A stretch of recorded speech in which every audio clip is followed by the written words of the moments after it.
non-gangstalkers. I own myself. The same is true of every other person on the planet.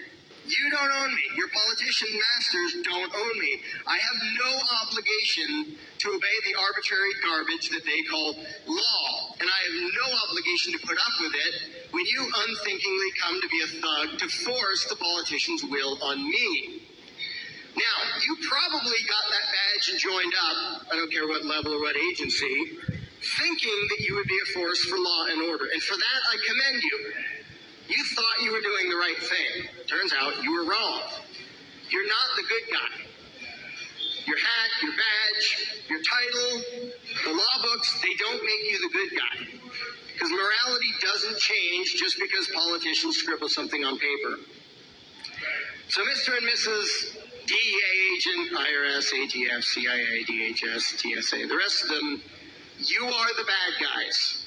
And the future is going to look back, the people of the future are going to look back now, and they will recognize you as the bad guys. Just as we look back at Nazi Germany and everybody says, how on earth could those people have just followed those orders?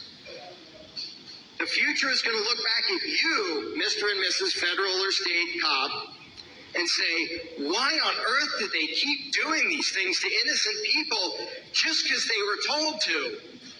So you have two choices, Mr. and Mrs. Fascist.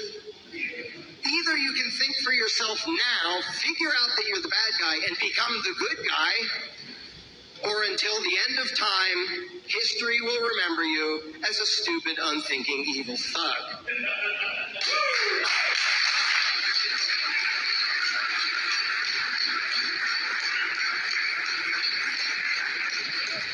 Now, Mr. and Mrs. Fascist, I want you to consider one thing when you're trying to decide who's the good guy.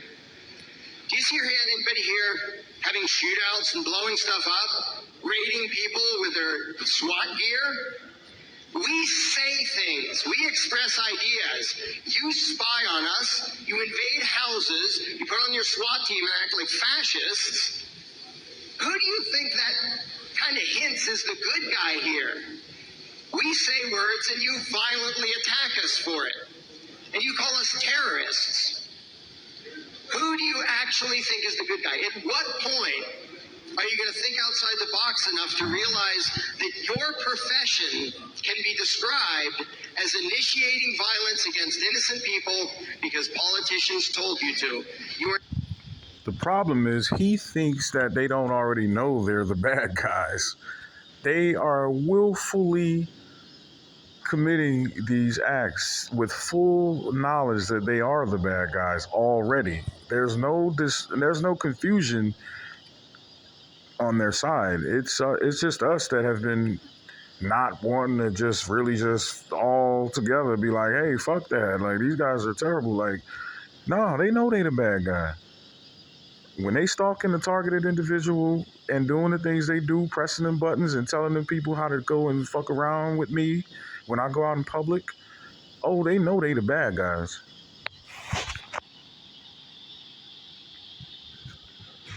Not law enforcers, you are politician mercenaries, and that's all.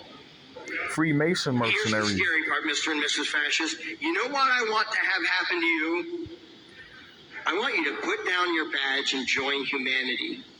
Here's the ironic part. While you're out there doing your thuggery, the people here, we don't want to enforce our will on you. We don't want you to spend your money on things we want. We don't want to force you to make choices that we want you to make. We want you to be free. You're attacking us because we want you to be free. How messed up is that? We want you to be free. You want us to be enslaved.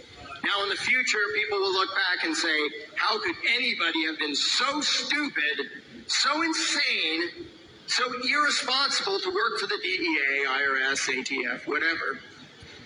What are you going to tell them if you're still alive? Well, it was my job. Where have we heard that? Only under every evil regime in the history of the world has that been the excuse.